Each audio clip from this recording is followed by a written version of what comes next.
আমরা এখন শেরপুর আছি। দেখেন এই শেরপুরের আমরা যেই জায়গা যাওয়ার কথা নালিতাবাড়ির ওখানে যাওয়ার এখন কোনো পসিবল হচ্ছে না। রাস্তা একেবারে ভেঙে গেছে, পানির প্রচণ্ড স্রোতের কারণে রাস্তা ভেঙে গেছে। এটা তো পড়ে যাওয়ার সম্ভাবনা আছে।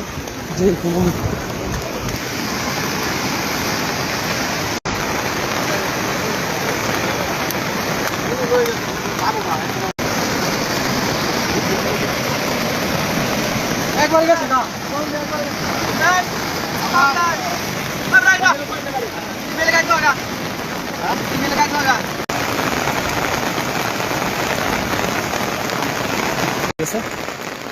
এখন রাস্তা ভেঙে যাওয়ার কারণে আমরা নালিতাবাড়ি যেতে পারছি না। অন্য কোনো, এই যে আপনারা দেখতে পাচ্ছেন ঘরবাড়িগুলো একেবারে ডুবে গেছে। এই হলো আমাদের ট্রাক।